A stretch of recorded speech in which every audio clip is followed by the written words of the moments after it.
jadi karya yang indah. Kini aku percaya tiada yang mustahil bagimu. Kuasamu kuatkanku, dasarku berharap. Kini aku berserah pada rancanganmu bagiku. Ku ikuti panggilanmu, ku kan setia sampai akhir hidupku.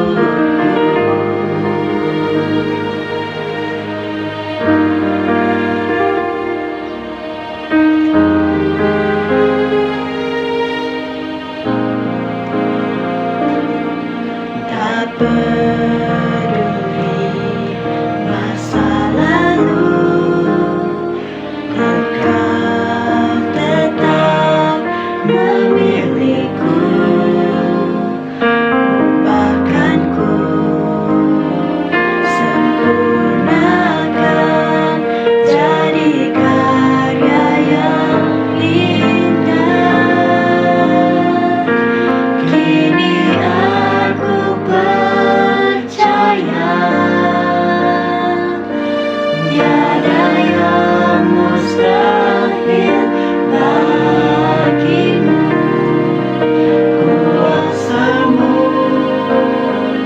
kuatkanku, dasarku berharap. Kini aku berserah pada rancanganmu bagiku. Ku ikuti panggilanmu, ku kan setia sampai akhir hidupku.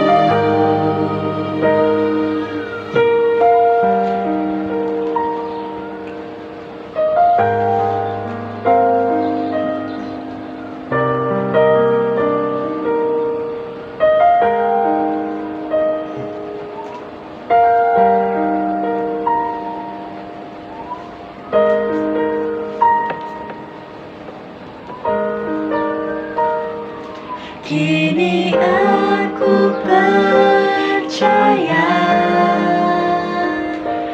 tiada yang mustahil bagimu. Kuasamu kuatkanku, dasarku berharap. Kini aku berserah pada rancanganmu bagiku. Ku ikuti panggilanmu, ku kan setia sampai akhir hidupku.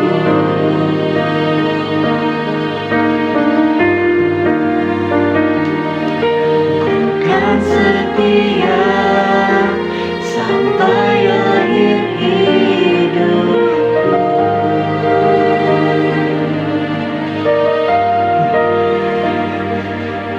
Ku kan setia sampai akhir hidupku.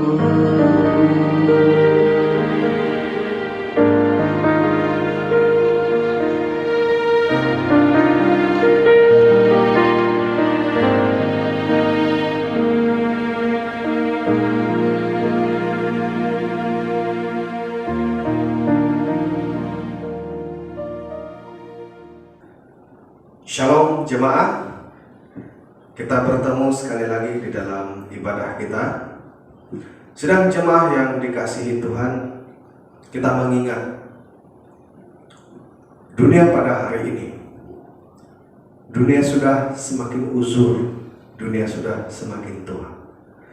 Karena itu pekerjaan Tuhan harus dilaksanakan secepat mungkin. Sedang jemaah, tema kita pada hari ini ialah bekerja selama masih siang. Bekerja selama masih siang. Kita buka di dalam Yohanes 9. Kita mulai ayat yang pertama sampai yang ke-7. Yohanes 9 ayat yang pertama sampai yang ke-7. Saya membaca di sini ayat pertama. Waktu Yesus sedang lewat, ia melihat seorang yang buta sejak lahirnya. Murid-muridnya bertanya kepadanya, "Rabi, siapakah yang berbuat dosa, orang ini sendiri atau orang tuanya, sehingga ia dilahirkan buta?" Jawab Yesus, "Bukan dia dan bukan juga orang tuanya, tetapi karena pekerjaan-pekerjaan Allah harus dinyatakan di dalam dia. Kita harus mengerjakan pekerjaan dia yang mengutus aku. Selama masih siang akan datang malam, di mana tidak ada seorang pun yang dapat bekerja. Selama aku di dalam dunia, akulah terang dunia."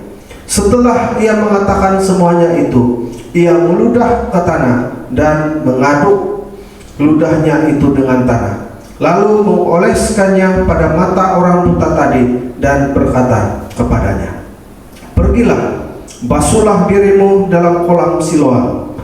Siloam artinya yang diutus. Maka pergilah orang itu, ia membasuh dirinya, lalu kembali dengan matanya sudah melek.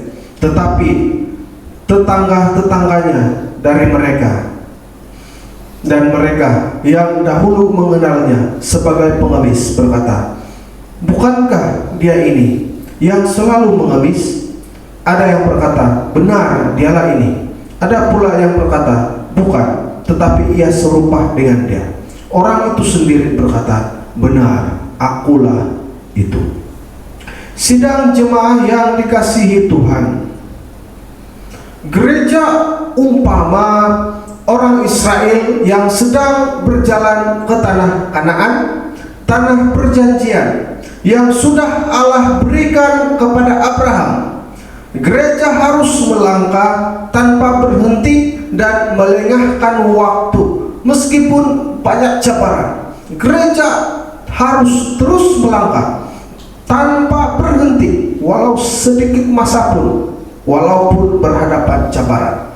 Gereja harus menghadapi padang pasir, yaitu pembentukan. Gereja harus berhadapan pembentukan supaya gereja menjadi semakin indah.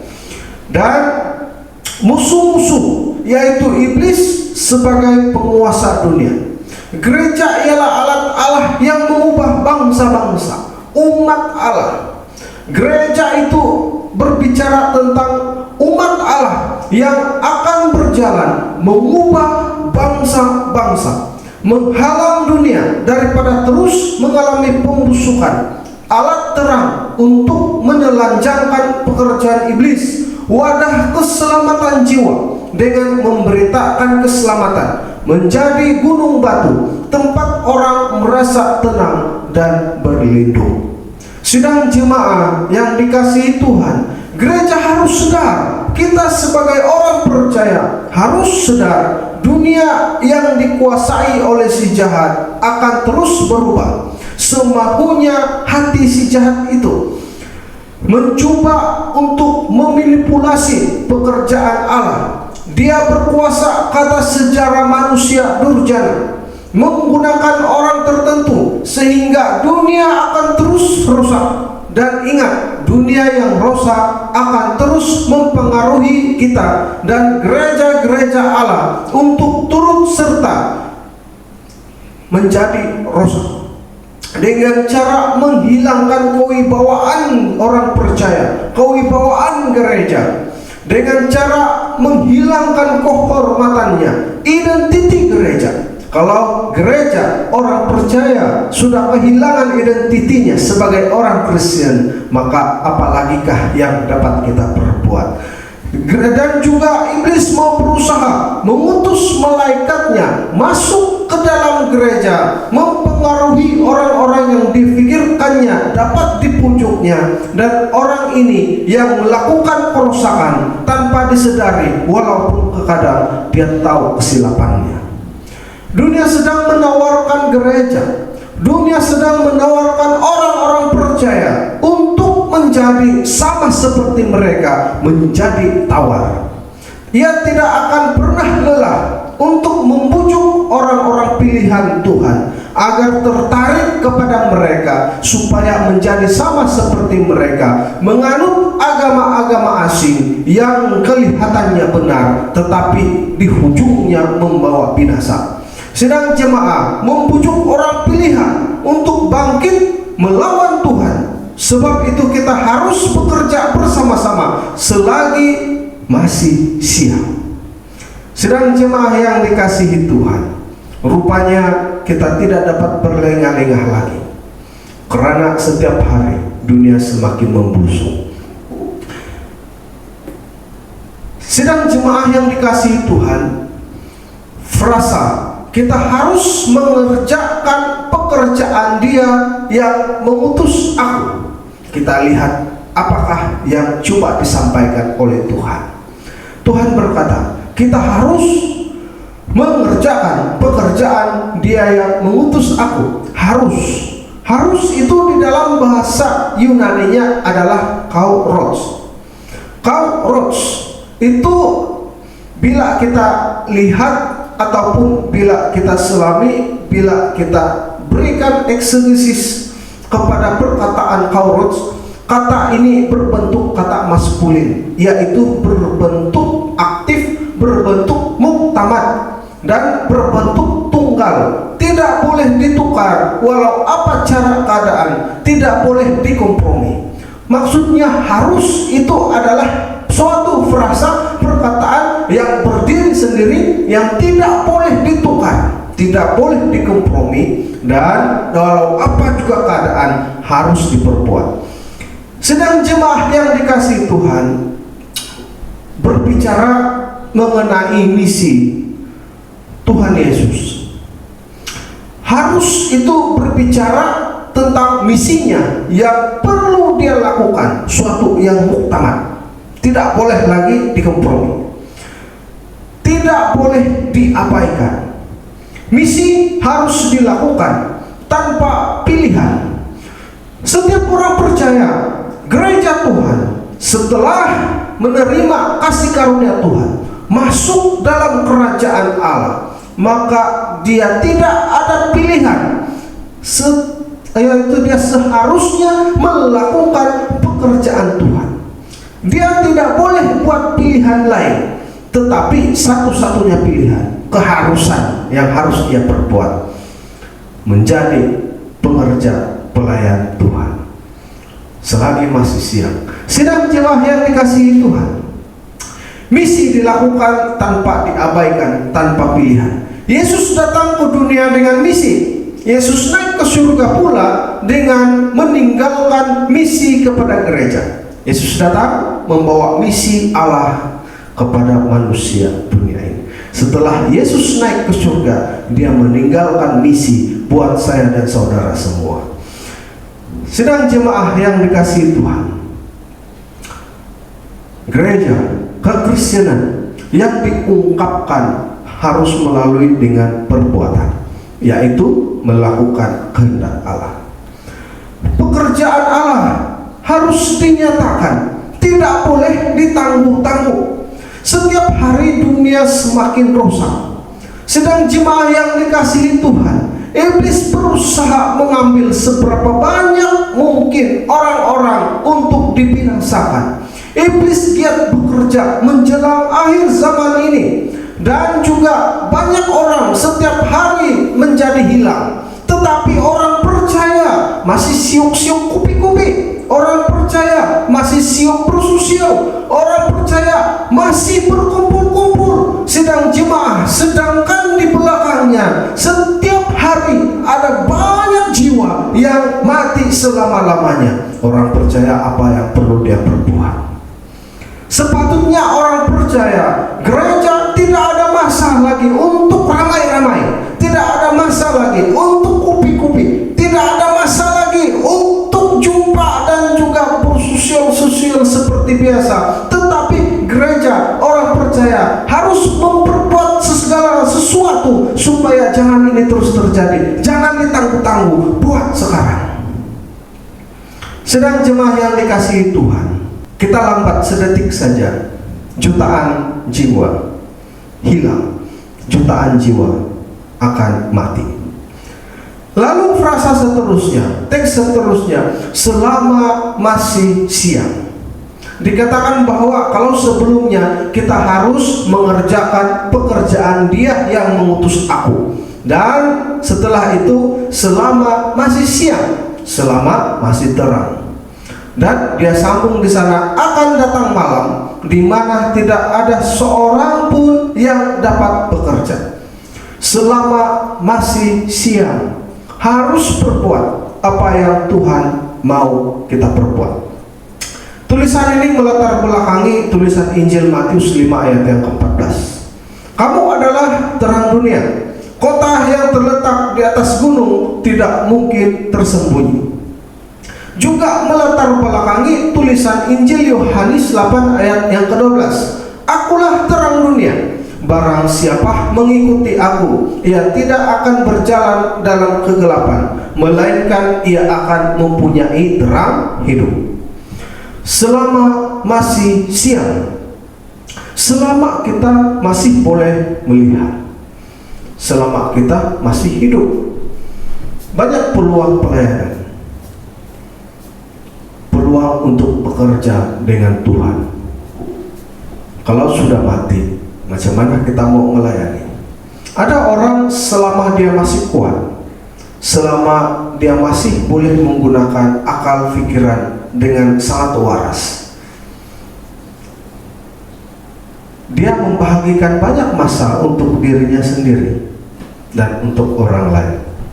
Tetapi di akhir hidupnya sudah mulai sakit-sakitan, sudah mulai kehilangan energi, sudah mulai tidak dapat berpikir dengan waras, sudah mulai hilang ingatan, baru mau masuk dalam pelayanan Tuhan, menyisihkan waktu yang sisa-sisa, yang sudah tidak punya banyak energi untuk melayani Tuhan. Janganlah macam begitu. Sidang jemaah yang dikasihi Tuhan, bukan sisa hidup kita untuk Tuhan, tetapi selama kita masih kuat, masih gagah, punya energi banyak, selama pikiran kita masih waras, masih tajam, pergunakan untuk Tuhan. Karena kita hanya dapat melayani Tuhan satu kali saja, yaitu semasa kita masih hidup. Sedang jemaah yang dikasihi Tuhan, banyak cabaran yang menghalangi kita dari melayani Tuhan. Tetapi itulah yang Tuhan katakan, melayani Tuhan tidak pernah dijanjikan madu. Karena itu melayani Tuhan harus melayani sungguh-sungguh selama kita masih bernafas, selama masih siang, selama Kristus masih menjadi Tuhan yang menerangi kehidupan, selama masih ada anugerah Tuhan, selama belum terlewat kesempatan dan penghakiman. Karena masanya akan habis. Satu hari nanti masa akan habis dan masa penghakiman bermula. Masa untuk kita melakukan pekerjaan Tuhan hari ini masih ada masa, tetapi ia akan pandai habis, dan setelah habis bertukar kepada masa penghakiman. Sedang jemaah, selama masih siang, selama masih ada anugerah Allah, anugerah Allah pandai habis ataupun tidak, anugerah Allah pandai terhenti atau tidak, Anugerah Allah tidak pandai habis, tetapi pandai terhenti. Anugerah Allah boleh terhenti. Bagaimana? Setelah anugerahnya terhenti, seseorang sudah mati. Bila seseorang sudah meninggalkan dunia ini, tidak ada anugerah lagi bagi orang yang sudah meninggal. Anugerah dikhususkan untuk orang yang masih hidup. Karena itu Tuhan katakan, bersedialah, bersiap-siap, karena kedatangan Tuhan seperti pencuri. Karena saat seseorang yang sudah mati, maka yang ada hanyalah tinggal masa penghakiman. Setelah dia mengalami penghakiman, dia menghadapi penghakiman Tuhan, maka dari sanalah Tuhan akan menilai sama ada selama hidupnya dia menerima anugerah atau tidak. Selama masih hidupnya dia menjadi orang percaya sungguh-sungguh atau tidak. Anugerah itu boleh terhenti setelah Tuhan memanggil kita pulang. Oleh itu Tuhan katakan, marilah kita harus melakukan pekerjaannya selama masih siang, selama masih ada anugerah. Kita boleh menyatakan anugerah Tuhan, kasih Tuhan kepada ramai orang. Sedang jemaah, selagi masih ada anugerah, orang lain masih boleh dapat anugerah. Karena orang lain pun memerlukan anugerah. Masa sudah semakin suntuk, sepatutnya kita tidak ada masa lagi untuk melakukan perkara-perkara yang lain. Kita tidak ada masa lagi untuk melakukan perkara-perkara santai-santai, karena setiap hari dunia semakin tua. Sedang jemaah, anugerah akan habis, anugerah akan terhenti pada waktunya saat seseorang dipanggil Tuhan. Karena itu kita tidak ada masa, beritakanlah Tuhan kepada orang-orang sekeliling dan berilah mereka peluang untuk mengenal Tuhan. Berdoalah anugerah Tuhan diberikan ke atas mereka. Sedang jemaah yang dikasihi Tuhan, saya sangat tertarik dengan sebuah lagu yang berkata, hidup ini kesempatan. Selagi kita masih hidup, selagi anugerah masih ada, karena itu dia kesempatan. Dan dikatakan bahwa akan datang malam di mana tidak seorang pun dapat bekerja. Kalau zaman modern ini lain ceritaan. Kalau dalam dunia hari ini orang kerja banyak kerja malam sebab ada lampu. Tetapi di sini dia berbicara tentang pekerjaan, melakukan pekerjaan Tuhan. Karena setelah semuanya berakhir, maka tidak ada satu pekerjaan pun yang akan dilakukan lagi, karena anugerah Tuhan sudah tertutup. Dikatakan akan datang malam di mana seorang pun tidak dapat melakukan kerja. Pada waktu mata sudah tertutup, pada waktu Tuhan sudah memanggil pulang. Malam kian menghampiri kita. Dunia semakin uzur dan syarat dengan kejahatan. Majority sedang menindas minority. Saudara, kita diambang, kita di akhir zaman. Alkitab mengatakan bahwa pada masa akhir zaman, sebelum kedatangan Tuhan, akan ada beberapa tanda. Dan salah satu tandanya apa? Salah satu tandanya akan ada penyakit sampar di antara kamu. Penyakit sampar itu apa? Penyakit menular. Nah, manusia pada hari ini sudah mengalami beberapa tanda. Akan ada peperangan bangsa melawan bangsa. Akan ada penyakit sampar, yaitu penyakit menular. Akan ada kelaparan, ekonomi semakin merosot. Tapi hari ini banyak orang tidak melihat itu. Yang mereka tahu adalah anam. Orang takut kena tanam chip dan sebagainya. Saudara, buatlah kajian banyak-banyak tentang ini. Nah, sedang jemaah yang dikasihi Tuhan, juga dia mengatakan bahwa anugerah sudah tertutup kalau sudah malam menjelang. Penghakiman Allah bermula. Maka dari itulah manusia betul-betul dahagakan, menyesal karena tidak menerima anugerah Allah. Karena siapa? Orang-orang percaya, orang-orang pilihan yang sudah ditebus tidak melakukan penginjilan. Siapa yang disalahkan? Orang percaya. Siapa yang disalahkan bila orang lain tidak pernah mendengar Yesus, tidak pernah diyakinkan tentang Yesus, tidak lain tidak bukan gereja, tidak lain tidak bukan orang percaya. Kenapa? Setelah mereka menerima kasih karunia Tuhan, mereka berdiam diri tanpa mengungsikan Yesus, tanpa menyatakan kasih Yesus.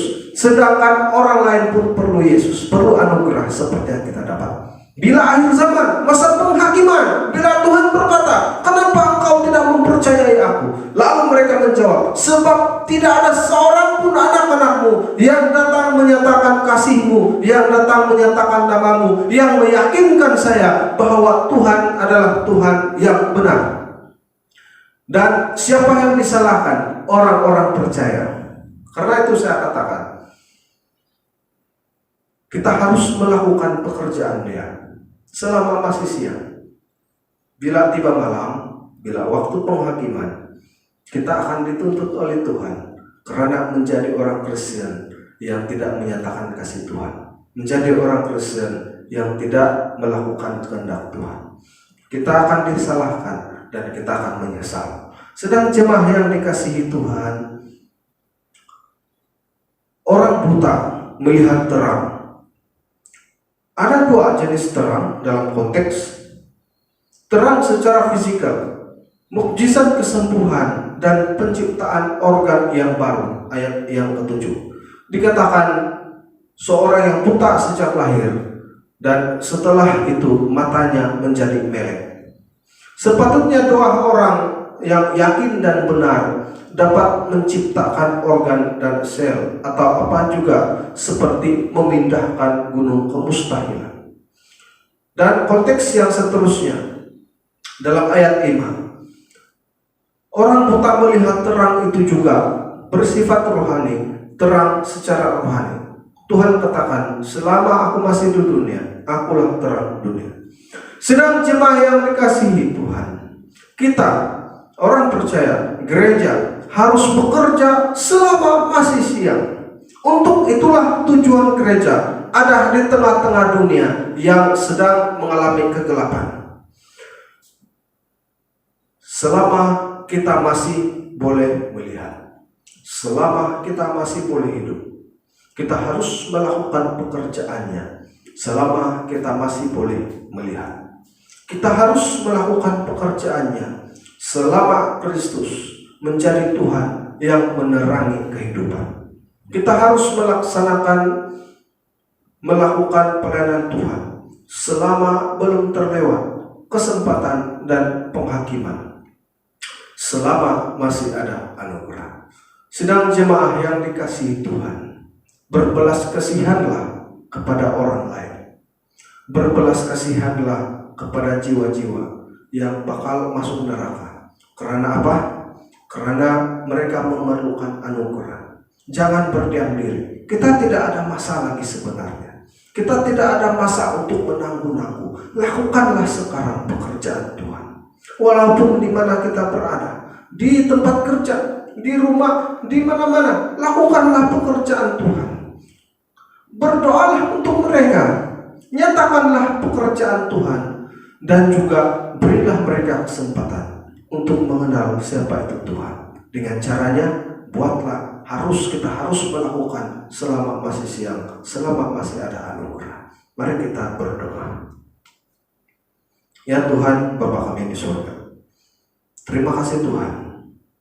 Kami berdoa supaya semua umat percaya diberikan hati yang berbelas kasihan kepada orang-orang lain, sehingga mereka digerakkan dengan hati nurani yang dalam untuk menyatakan Injil kesaksian Tuhan, kasih Tuhan kepada ramai orang, untuk menyatakan anugerah Tuhan.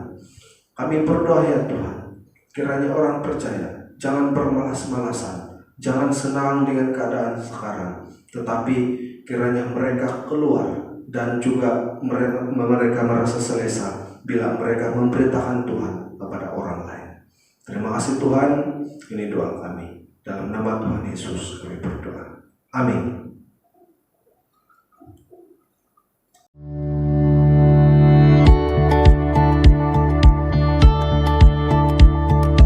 Shalom jemaat Tuhan, bermula pada 17 hari bulan Februari sehingga 4 hari bulan April 2021.